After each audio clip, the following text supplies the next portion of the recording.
Alright guys, this was a tough one.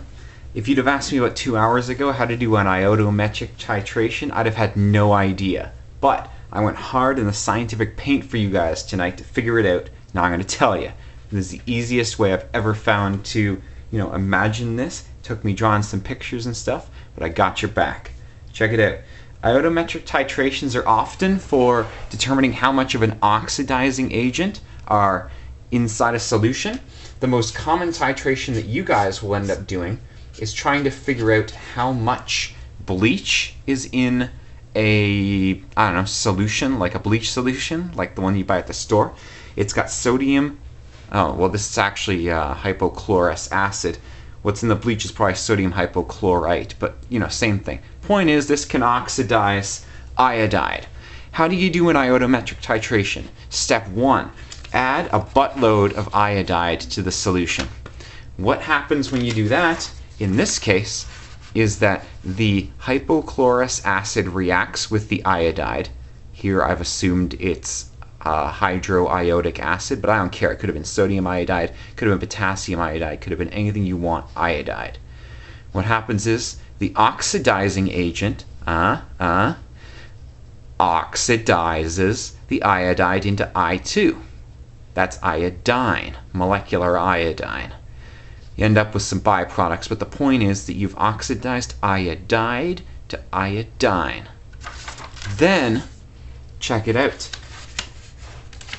I minus, extra I minus, that's why you added a buttload of it, complexes with the molecular iodine produced to make I3 minus. The point is, you add a whack load of iodide, makes I3 minus. As many, for every 2 iodides that got reduced, you end up with one of these. Alright, so now inside your solution, you don't have any more HOCl, but you have an amount of I3 minus that corresponds to how much oxidizing agent or HOCl you started with. Then what do? Well, then you titrate this with thiosulfate. Oh no, did I not write down the reaction for that for you guys? Maybe I have it here. I don't have the reaction for you. Look at me. The point is that when you have I3 minus, which contains I2, reacting with thiosulfate, you end up with, some product. I wish I had that for you, but whatever, who cares? Point is, this gets rid of that. So, all of a sudden, you don't have any more I2, or in this case, I3 minus. You've changed it all back to I minus. Now, this is your standard solution, so you know exactly how much of that you added. That way you can calculate how much of this you had created in the first step, and that's what lets you quantify how much of this you had in the original solution. Now, the deal with this kind of titration is, it's tough for us to actually detect I3 minus, but we got a little trick up our sleeves. We add starch near what we think is the endpoint of the titration, because somehow starch and I3 minus make love, and that produces a very dark compound, whereas if you have starch and it's only I minus left, there's no color at all. This is actually called a Clathrate because the I3 minus slides into the starch.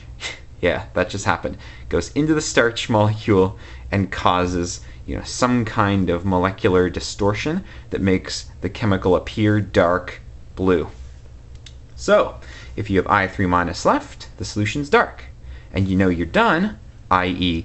when you've converted everything back to I minus, because the color disappears. True story. Let's summarize that one more time. Have oxidizing agent. Add buttload of I minus to get I2. I2 is represented in solution by I3 minus, but you're titrating the I2 away by reaction with thiosulfate. When you think you're near the end, what you're doing is adding starch, because if you have any I2 left over, it's going to appear as dark blue. And you're done when the dark blue disappears completely. Alright guys, good luck with your own iodometric titrations. I may post a little calculation video to show you what the ratios are like later, but the point is, this is how it happens. You can figure out the rest yourself. Best of luck.